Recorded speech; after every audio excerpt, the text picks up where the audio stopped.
बात करेंगे question number 11। बहुत इजी वे में, एकदम इजी वे में बात करने वाले। आप स्क्रीन पे क्वेश्चन 11 रीड करो, मैं भी रीड करता हूं, समझ में आएगा।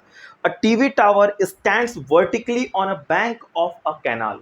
एक नहर किनारे एक मेरे भाई क्या है, एक टीवी टावर है। क्या बात है सर, एक टावर ले लेता हूं। ये एक टावर है जो कि एक नहर के किनारे है।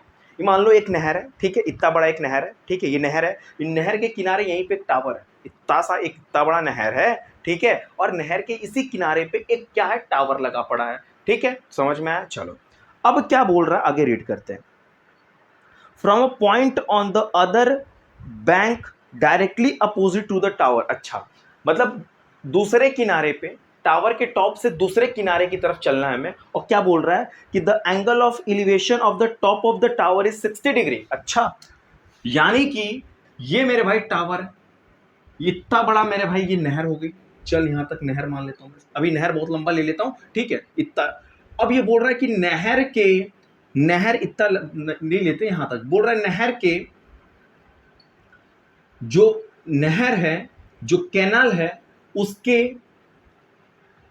टावर के टॉप से उस कैनाल तक, कैनाल का दूसरा जो एरिया है, दूसरा जो बैंक है, वहां पे कितने का बना रहा है एंगल ऑफ एलिवेशन, 60 डिग्री का बना रहा है। क्या बात है सर, है ना। ए कर लेता हूं, बी कर लेता हूं, सी कर लेता हूं। अभी पढ़ने पे तो इतना ही एहसास हुआ कि ये मेरे भाई एक नहर होगा और नहर किनारे एक टावर है, टावर के टॉप से नहर के दूसरे किनारे पर एक पॉइंट पे 60 डिग्री का एंगल ऑफ एलिवेशन बन रहा है। इतना सा एक नहर है, ध्यान से समझो, एक बार रिपीट कर रहा हूं मैं। ये एक नहर है, यहाँ पे एक टावर है, टावर के ये टॉप से नहर के दूसरी तरफ एंगल ऑफ एलिवेशन 60 डिग्री का बन रहा है। कितने का बन रहा है, 60 डिग्री का बन रहा। रीड करते हैं आगे, ठीक है, एक second. Opposite the tower the angle of elevation is top of the tower is 60 degree. यहां तक तो ठीक है, फाइनल हो गया। From another point 20 meter away on the line. अच्छा, 20 मीटर दूर चलना है। 20 मीटर कितना चलना है, दूर। यहां से मैं 20 मीटर चल के आ गया, यहां से यहां तक कितना आ गया, मैं 20 मीटर दूर चल के आ गया। अब क्या बोल रहा है, ध्यान से समझना। Joining this point two the foot of the tower, ठीक है, हाँ, फुट ऑफ द टावर से ये लाइन ज्वाइनिंग होते हुए यहां तक आ गया मैं। अब आगे, the angle of elevation of the top of the tower is 30 degree. Yes, अब जो यहां से एंगल ऑफ एलिवेशन बन रहा है मेरे भाई, वो 30 डिग्री का बन रहा है। मैं क्वेश्चन अभी आपको एक ही बार में सारा एक्सप्लेन कर दूंगा, एटलीस्ट एक बार रीड करने दो, कर रहा हूं मैं, ठीक है। ए बी सी यहां पे डी कर देता हूं। अभी देखते हैं क्या ही बोल रहा है। पहले क्वेश्चन एक बार मैं क्वेश्चन रीड करके फिगर आपके सामने बना रहा हूं, ठीक है। अभी फिगर बन जाने दो, एक बार मैं क्वेश्चन पूरा फुल एक्सप्लेन कर दूंगा कि क्या पूछ रहा है, क्या करना है, क्या निकालना है। समझ में आ रहा है ना। चलो फिर क्या बोल रहा है मेरे भाई, find the height of the tower. अच्छा, ये टावर की हाइट बतानी है अपन को, इतना तो पता चल गया। And width of the canal, है ना, कैनाल का ये विड्थ बताना है। सी भी कितना है, इसको मान लेता हूं x। चलो क्या मान लिया मैंने, x। यहां लिख देता हूं कि let the height of tower is h, and width of canal is कितना मेरे भाई, x। इतना लिख लेना, ठीक है। मतलब मान लिया हमने कि जो टावर की हाइट है वो h है, कैनल की जो विड्थ है, चौड़ाई जो है, कितना चौड़ा कैनल है पता नहीं, वही तो बताना है। कैनल आखिर कितना चौड़ा होगा, तो x मीटर चौड़ा है। समझ में आया, ठीक है। अब क्या हुआ, एक क्वेश्चन समझ में आया। अब हमें यही दो चीज बताना है। अब हम दिमाग लगाते हैं कि भाई मुझे ये बताना दोनों नहीं पता है, लेकिन tan की वैल्यू यहाँ पे परपेंडिकुलर अपॉन ये है, ले लो यहाँ पे in triangle A B C, tan चलेगा। tan 60 degree is equal to perpendicular upon base. Perpendicular मेरे भाई ए बी है, ए बी, बेस कितना है, BC है। 60 की वैल्यू होती है √3, tan 60 की वैल्यू होती है √3, tan 60 की वैल्यू होती है √3। AB कितना है भाई, H है। AB कितना है, H दिया है, ठीक है। AB कितना है, H। BC कितना है भाई, X है, ठीक है। तो क्यों ना हम H is equal to √3x नहीं कर सकते। वही वाली बात हो गई जो पिछले वाले क्वेश्चन में हुई थी यार। अभी जस्ट इसके पीछे वाले क्वेश्चन में यही बात हमने किया था, थोड़ा सा डायग्राम चेंज हो गया, लेकिन चीजें वही हो रही हैं यहाँ पे भी, ठीक है।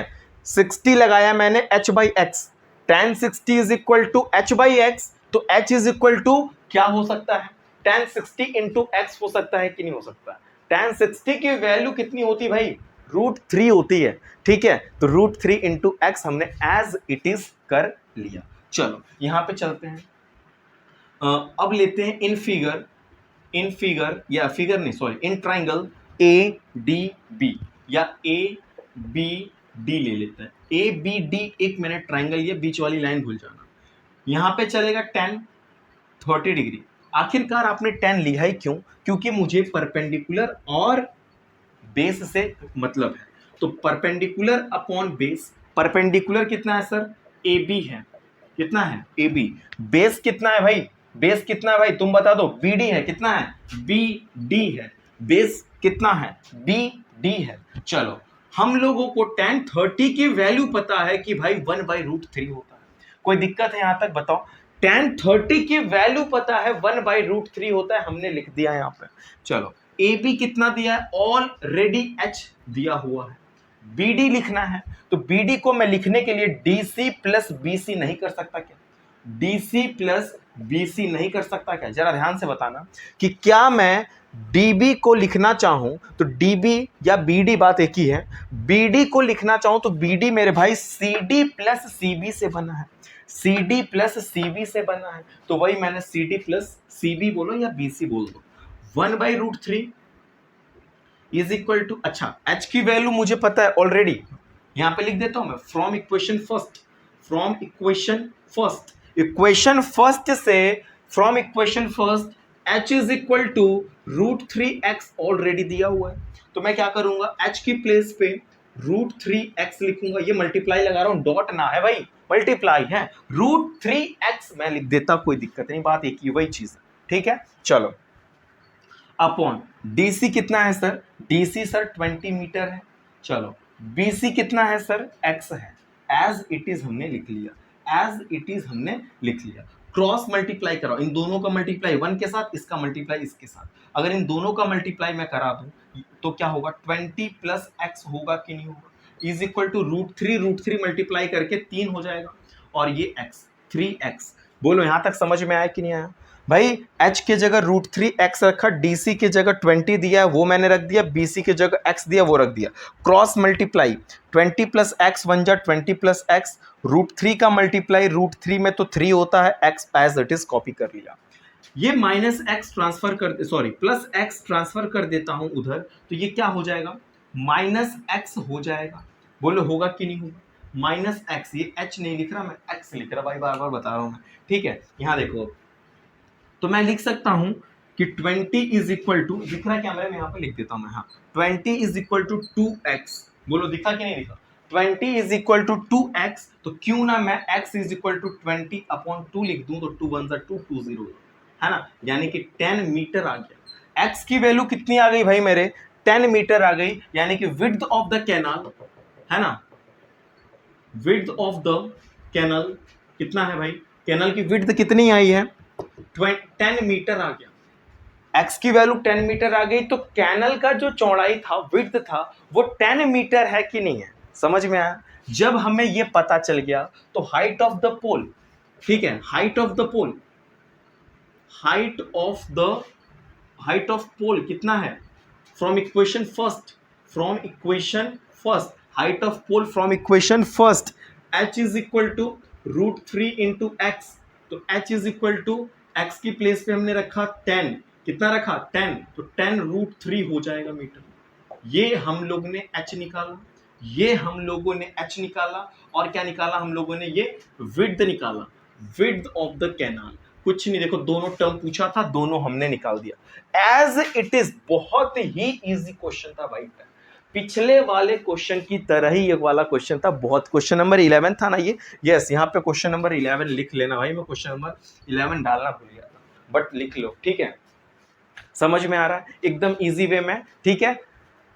एक बार आप रिवाइंड करके वीडियो को देखेंगे, समझ में आएगा, कौन सा स्टेप नहीं समझ में आया वो भी एक बार देख लो। एक बार मैंने 10 60 चलाया तो h/x हो गया, tan 30 चलाना, h अपॉन 20 प्लस x हो गया था, क्रॉस मल्टीप्लाई कर लिया, h की वैल्यू मुझे जो यहां से पता चला था वो रख के मैंने क्रॉस मल्टीप्लाई किया था, जिससे मुझे x की वैल्यू मिल गई। और x की वैल्यू जब मुझे मिल गया तो मैं इस इक्वेशन में पुट करके h निकाल लिया, और x का मतलब मेरे को क्या पता चल गया, width of the canal, width of the canal पता चल गया। एकदम इजी था कि नहीं? कमेंट बॉक्स में बताओ सर। बहुत इजी क्वेश्चन था। अगर अभी भी नहीं आ रहा तो भी भाई वही तो पूछ रहा मैं, एक पर्सनल वीडियो एक एक वैसे भी एक एक दे रहा हूं, फिर और प्रोवाइड कर दूंगा आपको कुछ इजी वे में करने करके। ठीक है, अभी इतना ये टावर था। ठीक है, टावर के नहर के किनारे, यहाँ पे कितना बड़ा नहर है, नहर के किनारे एक टावर है, टावर के टॉप ऑफ द एलिवेशन से, टावर के टॉप ऑफ द पॉइंट से हम लोग ने क्या किया, नहर के दूसरे किनारे पर 60 डिग्री का एलिवेशन बना।